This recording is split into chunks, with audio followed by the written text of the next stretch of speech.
para mim é muito importante e também tocante, que é essa relação com a poesia de Drummond especificamente. Quer dizer, eu venho de uma geração em Minas e no Brasil que aprendeu a fazer poesia, sentir poesia, sobretudo através de Drummond. E quando eu comecei a elaborar uma tese de doutoramento sobre ele, na qual eu levei uns 5 anos pesquisando, fazendo fichários, e que abrangia um período nos Estados Unidos e outro período aqui no Brasil, na verdade eu vivi uma espécie de gestação da minha própria poesia, do meu próprio crescimento, através da visão poética que Drummond tinha do mundo. Então, a lembrança que o Roberto está colocando, eu acho que é muito apropriada. Quer dizer, ele, num certo momento, foi, para mim, realmente um introdutor dentro dessa selva selvagem que é a poesia. E eu até ousaria dizer uma coisa que eu acho que ainda não tinha dito em nenhum outro lugar. Esse programa é para isso aqui mesmo. É para isso mesmo, é para não? esse negócio todo. Né? É que vai ficando cada vez mais nítido para mim de que quando eu escrevia sobre a poesia de Drummond, na verdade eu estava escrevendo duplamente. Eu estava escrevendo sobre a poesia dele, mas inconscientemente eu estava escrevendo sobre a poesia que eu estava fazendo e que eu ia fazer. Algum tempo atrás, relendo esse livro sobre Drummond e olhando alguns livros que eu publiquei nesses últimos 20 anos, né, eu percebi que havia uma série de preocupações no meu texto sobre Drummond, que são, na verdade, preocupações da minha própria obra. Então, eu diria que o Drummond que está ali escrito, ele é duplo, ele é o Drummond que eu procurei analisar objetivamente, e é, por outro lado, uma projeção poética de algo que eu estava elaborando ao mesmo tempo. Afonso, você se acha um Ghost no espaço? Não, nesse sentido eu sou avesso do Drummond. Por temperamento, Drummond sempre se limitou realmente a estar fechado no quarto, a estar fechado na sala, fechado no escritório, a não ter uma participação física no mundo, uma participação apenas verbal dele.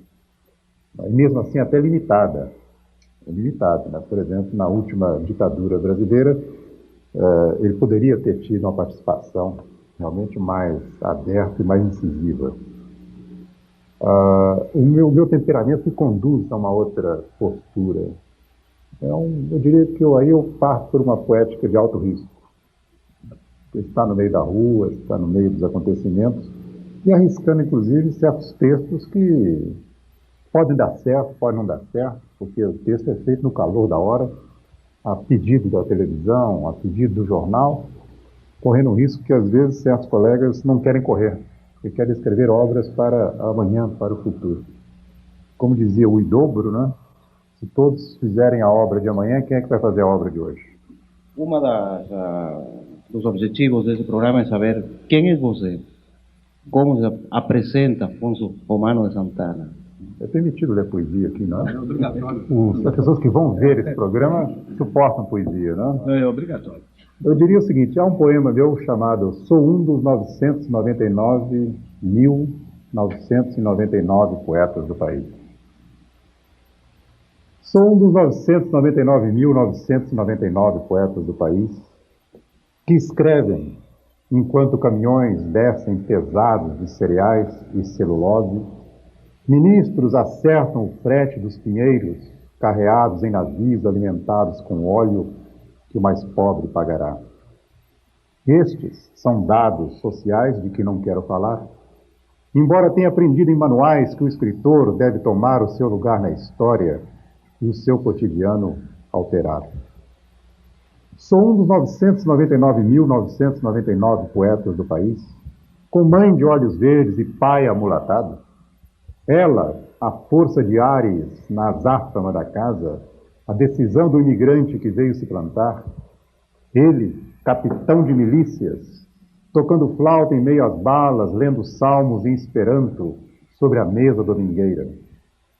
Estes são sinais particulares que não quero remarcar, embora tenha aprendido em manuais que o que distingue a escrita do homem são seus traços pessoais que ninguém pode imitar. Sou um dos 999.999 poetas do país. Desses, sou um dos 888.888 poetas que tiveram Mário, Bandeira, Drummond, Murilo, Cecília, Jorge Vinícius como mestres, e pelas noites interioranas abriam suas obras, lendo e reescrevendo os versos deles nos meus versos, com deslumbrada afeição. Desses, sou um dos 777.777 poetas que se ampliaram ao descobrir Neruda, Pessoa, Petrarca, Eliot, Hill, Whitman, Ronsard e Villon, em tradução ou não. E sem querer, e sem qualquer orientação, iam curtindo um bando de poetas menores, piores, que para mim foram maiores, pois me alimentavam com a impossível poesia e a derramada emoção. Desses, sou um dos 666.666 poetas que, fundando revistinhas e grupelhos, aspiravam humildemente à glória erótica e literária. E misturando madrugada, festas, citações, sonhos de escritor maldito e o mito das gerações, depois da espreita aos suplementos, batem à porta do poeta nacional para entregar poemas, com a alma na mão, esperando louvor e afeição. Desses, sou um dos 555.555 que um dia foram o melhor poeta de sua cidade, o melhor poeta do seu estado, dos melhores poetas jovens do país. E quando já se iam laureando aqui e ali em plena Arcádia, surpreenderam-se nauseados e, cobrindo-se de cinza, retiraram-se para o deserto a refazer a letra do silêncio e o som da solidão. Desses, sou um dos 444.444 poetas que, depois da torrente de versos adolescentes e noturnos, se estuporaram, pervertidos nas vanguardas, e por mais de 20 anos não falamos de outra coisa senão da morte do verso e da palavra, e da vida, do sinal, acreditando que a poesia tendia para o visual e que no século XXI, etc, e etc e tal. Desses, sou um dos 333.333 poetas que, depois de tanto rigor, ardor, odor, horror, partiram para a impureza consciente das formas, podendo ou não rimar em ar e ão, procurando o avesso do aprendido, o contrário do ensinado, interessado não apenas em calar, mas em falar, não apenas em pensar, mas em sentir, não apenas em ver, mas contemplar.